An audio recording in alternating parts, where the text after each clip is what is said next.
Phase out the system. Empower yourself. Grow food at home. Hey, what's up, guys? Welcome to the Grow Food at Home podcast, episode 8. I'm your host, Jack Sandquist, and today we are going to discuss a topic that is oftentimes looked down upon, trash talked, avoided at all costs, and that is the subject of money. And especially in our community, in my circles, I've noticed a lot of people because I used to be this way too. I think it's very common for many of us who are into gardening and being close to nature to have this mindset that, money is not good and that we don't need money and that it's all bullshit. And it really is to some degree. Like, it's not backed by anything. It's, we're slaves to it. But it's not money that's the problem. It's the lust for money. The being insatiable, just like anything, right? Like not having enough is what's bad, not the money itself. Money is inanimate. It's neither good nor bad. It's a resource. At the end of the day, it's just a resource. It's a powerful one too. You could pay for someone's surgery, save their life. It takes money to do that. You could buy a meal for someone and make their day. It takes some money to do that. It takes money to buy that toilet paper you so desperately went to the store for. So it takes capital to do these things, and I think it's just important to realize that and accept that in order to like move forward and break through. Because I think what's holding a lot of us back is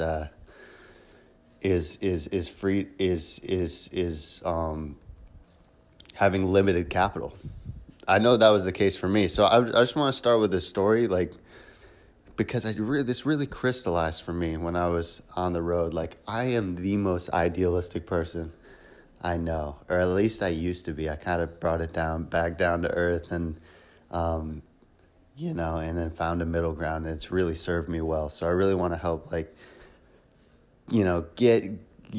provide this philosophy for you guys so you could really understand what I'm talking about. So I used to be super hardcore.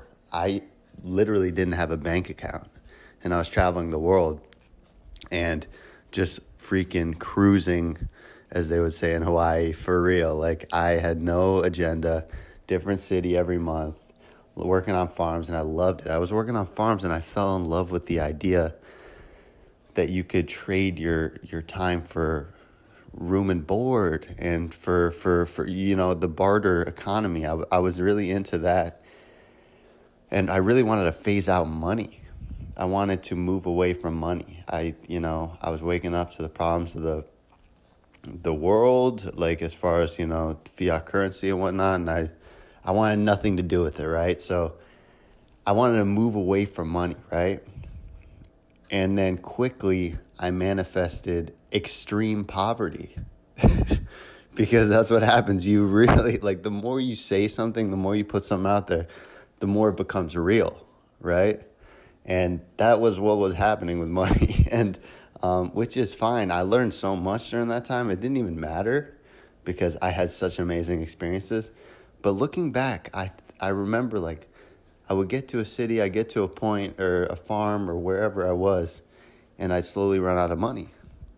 And then I got to the point where it was, shit, I got to make moves. It became my main focus because I wasn't self-sufficient yet totally, right? I was just learning. I was super domesticated like most of us are. So the reality is that we need money to survive until we set up systems where we could localize all our resources, right? And it hit me. I was like, the way I need money to be able to make this all happen. and then so, and looking back, it's and then I see it now. Once you break free of that, and then you're financially stable, you're not thinking about yourself all the time either. Like, it's a positive thing to have a reserve of money, like, because you could contribute more, you could be more present. You're not think when you're strapped for cash, you have a really small world you're living in. And I remember that it was like, and it really limited me. I was making all these decisions, based on like, oh, it's going to be more expensive there. Oh, I can't. It's going to be too expensive. Or, oh, like, I need to start doing this to make money. Like, so I have to sacrifice. And it's part of the process. Like, that's what happens when you're young and you don't have money and you have to make it happen. It is, but it really like hit me like not having money limits you. And if I want to be more effective, I have to have some sort of cash flow. So this was an important lesson I learned. And I really wanted to like bring this to you guys because I think our belief systems are very, very powerful, right? Like, so if we have a belief that money could do a lot of good and it could serve me well, and if I'm conscious and I care about the planet, more money could be a really good thing. Then a belief system like that can benefit us greatly. But if we have a belief system that money is bad, money is the root of all evil, these things we've learned, that I don't need money.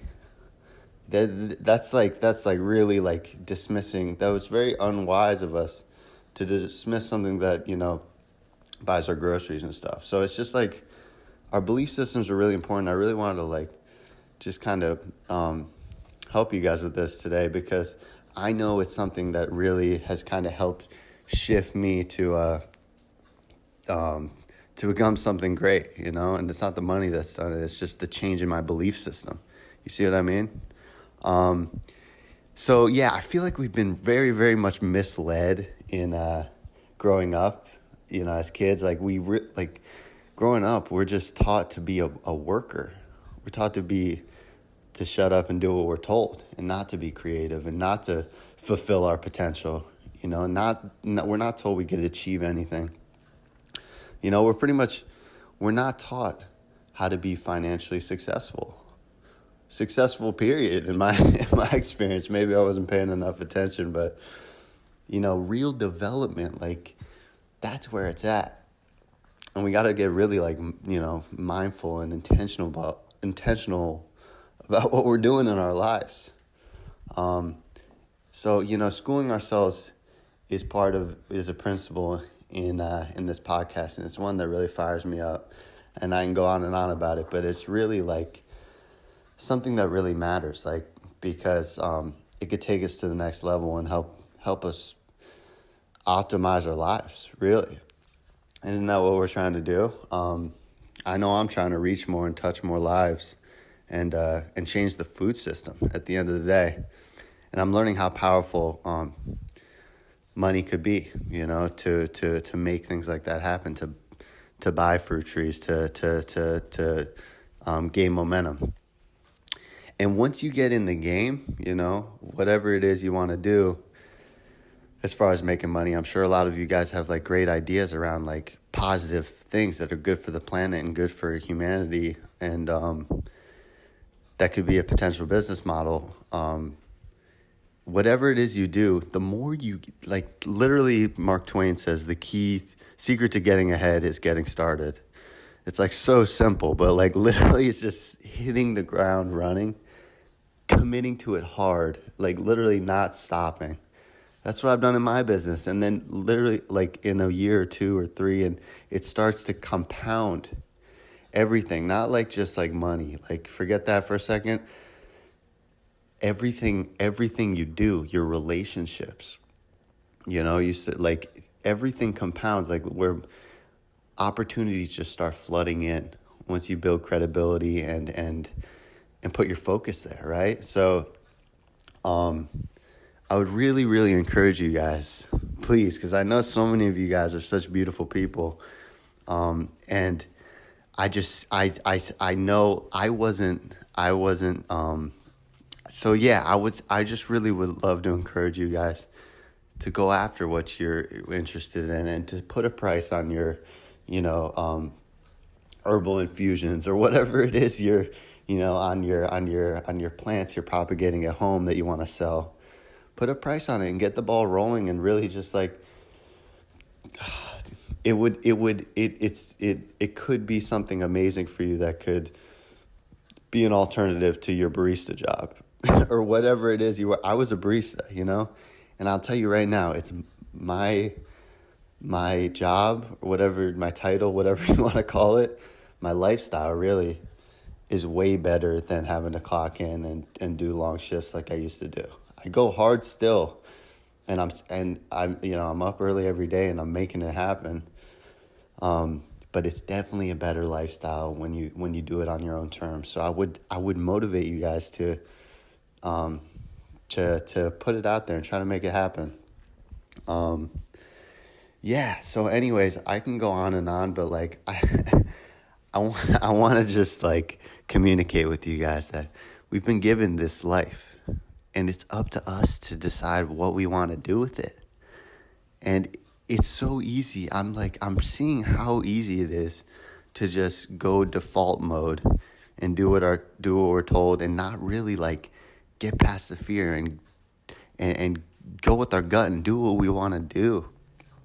Like it's so easy for us to just stay with where we're at and not raise our standard. Tony Robbins talks about raising our standard is the key to changing our life. And it's so simple, but it makes so much sense. Like when for example, my standard used to just be, if I had enough money to get me through the next couple months, I had a place to stay, I was safe. That was my standard, right? It was just a low standard. I used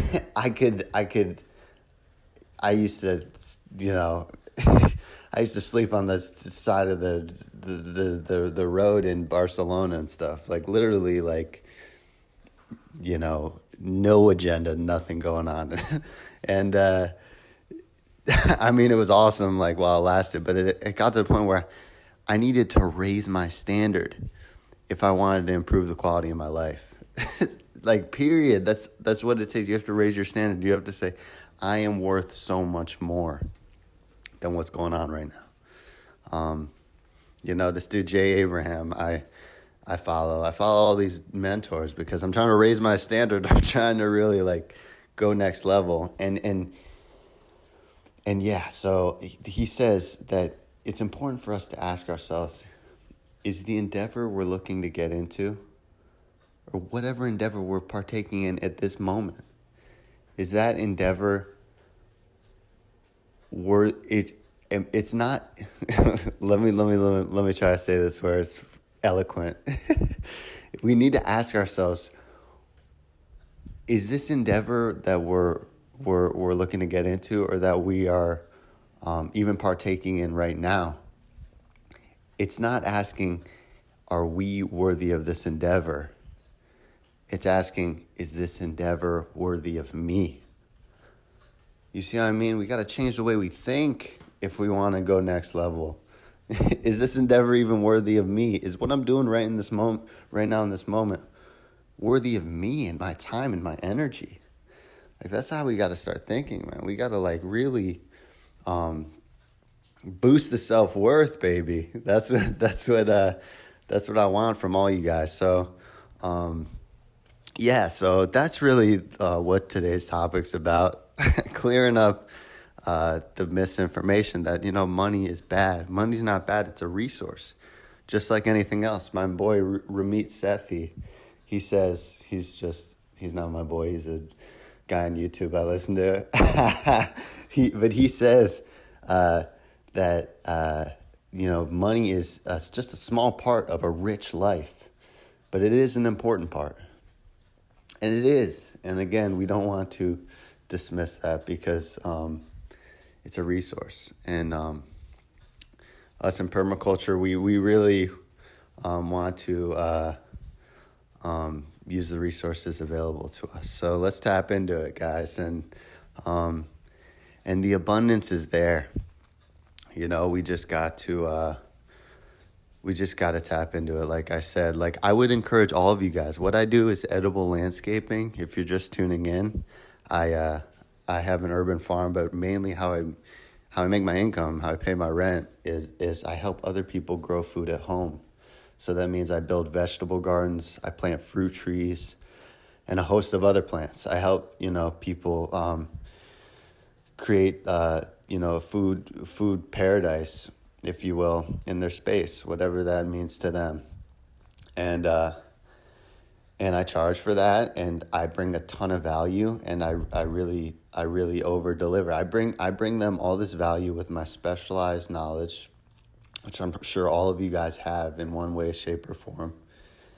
And in return, they give me money that I could, do more with and give gifts to people and pay rent and whatever. So I would encourage you guys all to maybe try to get something like that going in your town. Like literally, whenever I hear someone like tell me, "Oh, I'm doing that. I'm building gardens," or "Oh, I have a nursery," I get stoked. I don't get competitive. I get excited because, first of all, there's an abundance of opportunity, right? There's enough to go around. It does, like, I'm not in scarcity mindset. It's not like, oh, he's taking from me, because it's not a zero sum game. There's infinite amount of opportunities. So that's number one. And number two, if I really want to change the food system for real, and I want to localize food, so the more people doing it, the more that it could happen. That's the only way it could happen. I can only do so much. So please, I would definitely encourage you guys, get it going today. Start today. Start propagating plants. Put it on Facebook Marketplace. Tell people you got moringa trees for sale or whatever. Key to getting ahead is getting started. Guys, I literally started with a $1,500 truck that wasn't working, that it took 9 months to pay off. My mom, bless her heart, bought it for me. And that was that. I had nothing. I had an $8 an hour job, and I had a dream, and I was committed to it, right? And I didn't stop until I made it happen. I'm still making it happen. I'm still in the infancy stage, but I will say I've learned so much going from vagabond, world traveler, drifter, with just the money in his boot, to a life where people are hitting me up regularly for my services, and I'm looked up to, and I'm the tip of the spear kind of in this movement. I'm not the fucking, the leader, the guru. That's what I'm not getting at, but I'm saying I'm definitely in the arena, and you guys definitely could be too. That's all. So, a lot of people tell me, I really want to do what you do, or I would love to garden. But really, now's the time, man. Right now, go make it happen and begin. Take some action, guys. So I love you all. I hope you guys got a lot of value from that episode. It's something I've really been wanting to do because I want us to not have limiting belief systems and fulfill our full potential at the end of the day. So anyways, I love you guys all, and please, let's create abundance together.